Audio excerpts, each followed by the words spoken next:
حضرت علی پاک کے لکھا ہے کہ آپ گرمی میں جان بوجھ کے موٹے کپڑے پہنا کرتے، وہ گرمی اتوں لگتی ہے۔ حضرت علی پاک کا طریقہ آپ گرمیوں میں موٹے کپڑے پہنتے، سردیوں میں حضرت علی پاک کا طریقہ تھا کہ آپ باریک کپڑے پہنتے تھے، کوئی گرمی اتنے بھی حضرت۔ تو باقی حضرت اگر ہے تو اس کا بھی مزہ لو بھائی، کیڑی کو تکو تکی آئی وہ دے لوئی آئی ہے، ہاں کیڑی کو زبردستی آئی انہیں ٹوری حضرت، اس کے بھی مزے لو میاں۔ میں تو اللہ پیر و مرشد کو سلامت رکھے، کچھ تربیت اس طرح کی ہم تو مزے لیتے ہیں رنگ کے حضرت، کیڑی کو تک حضوری آئی انہیں بھیجی حضرت، مزے لو حضرت۔ یہ جولائی بھی گرمی ہے، اگست بھی گرمی ہے، سپٹمبر بھی گرمی ہے، مزے لو، ہمیں گرمی گرمی لایا جا رہے، یہ کون سی کہنے سے چلی جانی ہے حضرت، یہ تو رہنی ہے، مزے لے بھی ہے۔ میں ویسے حیران ہوں حضرت کہ مجھے نہیں سمجھ کہ ہم کس حال میں راضی ہیں، گرمی پھر نہیں راضی، سردی پھر نہیں راضی، دھند نہیں پہن رہی پہ کہاں دسمبر آ گیا دھنداں نہیں شروع ہوئی ہیں، دھند پہ جائے گی پھر نہیں راضی، بارش نہیں پہ رہی پھر کہاں گیا مارچ نہیں پہننی، بارش پہ گئی تو پھر نہیں راضی۔ ہم نے تو بندگی کا مزہ ہی نہیں چکھا حضرت، ہم نے تو بس سمجھا کہ شاید یہ زبان ہے گلے شکوے کرنے کی۔ اس لیے حضرت کتابوں میں لکھا ہے کہ بروز قیامت سب سے زیادہ لوگ اپنی زبان کی وجہ سے پکڑے جائیں گے، کیونکہ جس کام کے لیے ہم کرتے نہیں نا، اس لیے جس کام کے لیے یہ منہ میں رکھی گئی ہے ہم اسے وہ کام کہاں کرتے ہیں۔ یہ ذکر کے لیے ہے، یہ درود کے لیے ہے، یہ تلاوت کے لیے ہے، یہ شکر کرنے کے لیے، وَقُولُوا لِلنَّاسِ حُسْنًا، یہ اچھا اچھا بولنے کے لیے ہے، نہ جھوٹ کے لیے ہے کیونکہ لعنت اللہ علی الکاذبین، نہ غیبت کے لیے، ٹھیک ہے جی، الغیبۃ اشد من الزنا، نہ یہ بہتان باندھنے کے لیے، نہ یہ چگلیاں لگانے کے لیے، نہ یہ فضول کلام کرنے کے لیے، بلکہ میں تو کہتا ہوں حضرت جدو میں سوندا ہوں گا نا تو زبان شکر ادا کرتی ہوگی، شکر سو گیا جان چھٹی، جب سے اٹھایا جس کام کے لیے میں منہ میں رکھی گئی ہوں ایک بار اس نے مجھ سے یہ کام نہیں لیا، وہ جس کام سے روکا گیا ہے سارا دن وہی کام کرتا رہا۔ تو لکھا ہے کوئی بزرگ تھے تو وہ بارش شروع ہو گئی تو حضرت کی زبان سے نا بس ایک جملہ نکل گیا، وہ کہتے ہیں بھئی یہ کس وقت کی بارش ہے، کیونکہ اعتراض کیا گیا بارش کیڑی آپ پہ آئی ہے، اس کے حکم کے بغیر آ سکتی ہے بارش، گرمی یا سردی اس کے حکم کے بغیر آ سکتی ہے، اس نے بھیجی، تو بندے کا تو کام ہے کہ راضی رہنا بھائی، وہ اعتراض کر دیا۔ جملہ کیا تھا کہ یہ کس وقت کی بارش ہے، وہ کرامن کاتبین یعلمون ما تفعلون، کیونکہ اعتراض کیا گیا تھا، بائیں فرشتے نے وہ جملہ لکھ لیا۔ وہ لکھا جب حضرت کا وصال ہو گیا نا تو کسی مرید کو خواب میں حضرت کی زیارت ہوئی، اس نے اس کی حضرت کیا بنی، فرمایا بنی بنی کو چھوڑو، کو سارے مرید رال کے نا کو معافل کرو اور میری بخشش کی دعا کرو۔ مرید نے حیران ہو کے کہا پیر صاحب آپ یہ کہہ رہے ہیں؟ فرمایا کیا ہوا؟ فرمایا ایک دن بیٹھا تھا، بارش شروع ہوئی، زبان سے بس اتنا ہی نکل گیا کہ یہ کس وقت کی بارش ہے۔ فرمایا اب حال یہ ہے کہ روز اللہ مجھے اپنی بارگاہ میں کھڑا کر کے پوچھتے ہیں بندے ذرا بتا بارش کا صحیح وقت کون سا ہے، دس ذرا سن،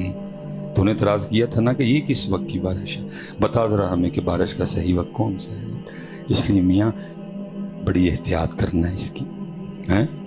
اس کی بڑی مزے لیا کرو رب کے رنگ کے، بہار و خزاں کم نگاہوں کے وہم، اچھے برے سب زمانے تیرے،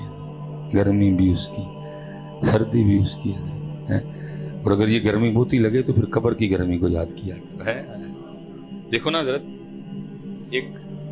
دو چل رہے ہیں حضرت، اور پنکھے تو چلو میں گنوں گا تو سارا تقریر کا ٹائم ہی پنکھوں میں نکل جائے گا، آپ کے لیے الماری بھی کھولی گئی ہے، اچھا بڑا حال ہے،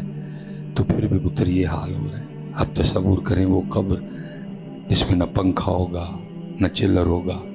بلکہ پنکھی بھی نہیں ہوگی، نہ وہ اتنی کھلی ہوگی، یہاں تو الماریاں ہیں، پیچھے دروازہ کھلا ہے، اس میں تو الماری بھی کوئی نہیں ہوگی، اس میں تو دروازہ بھی نہیں ہوگا، وہاں کیا بنے گا، وہاں کی ہم نے کیا تیاری کی ہے۔ اور یہ حضرت جو کچھ، کیونکہ اس میں کچھ قصور حضرت ہمارا بھی ہے جو ہم اس سائڈ پہ بیٹھتے ہیں، ہماری بھی کچھ ذمہ داری ہے، تو کیونکہ ادھر سے سلسلہ بشارتوں کا چل رہا ہے تو بس پھر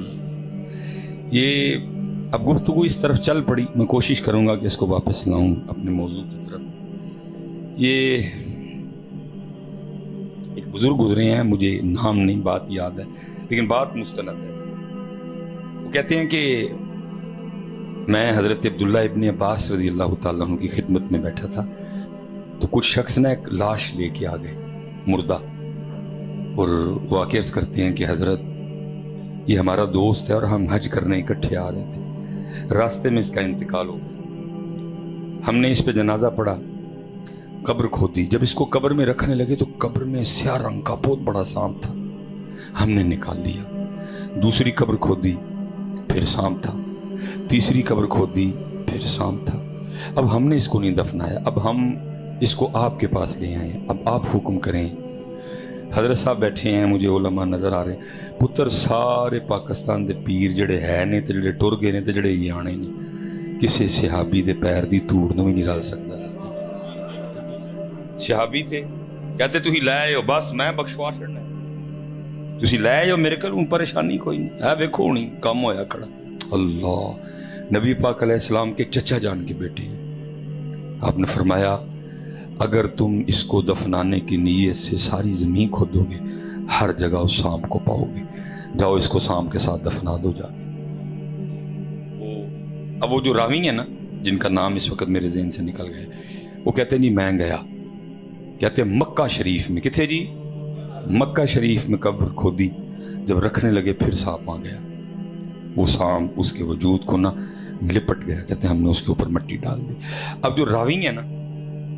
وہ کہتے ہیں کہ میں پیچھے گیا دیکھنے کے لیے، کیتا کی سوں کہ عبداللہ ابن عباس رضی اللہ تعالیٰ عنہ نبی پاک کے چچا جان سرزمین مکہ، پھر بھی سانپ. کہتے ہیں میں صرف پوچھنے اور دیکھنے گیا، کیتا کی سوں. کہتے وہ جو دوست تھے جو حج کرنے آئے تھے، میں ان کے ساتھ گیا، حج کر لیا، جا کے نہ وہ گھر گئے، بیوی کو اس کے انتقال ہونے کی خبر دی، اس نے انا للہ و انا الیہ راجعون پڑھا. کہتے اب آگے میں نے سوال کیا کہ یہ معاملہ ہوا، 3 کب گھر گئے، بیوی کو اس کے انتقال ہونے کی خبر دی، اس نے انا للہ و انا الیہ راجعون پڑھا. کہتے اب آگے میں نے سوال کیا کہ یہ معاملہ ہوا، 3 قبریں کھودی گئیں، سانپ تھا نہیں دفنایا. حضرت سیدنا عبداللہ ابن عباس رضی اللہ تعالیٰ عنہ کے پاس لے گئے، انہوں نے کہا ساری زمین کھودو، سب پانی آنا ہے، دبو دا سب دے نال ہی جا کے، ان تو دس کی کردا سی. تو اس کی بیوی رو پڑی، رو رو کے کہنے لگی یہ آٹے کا تاجر تھا اور میں نے کئی بار اس کو منع کیا تھا، یہ آٹے میں بورے کی ملاوٹ کیا کرتا تھا. اس لیے پتر دھیان رکھو، یہ جو آپ اور میں یہ بنائے بیٹھے ہیں نا، اینج ہو جانا ہے، اینج ہو جانا ہے، اینج ہو جانا، کچھ بھی نہیں ہونا. وہ میرے برے اعمال میرا انتظار کر رہے ہیں.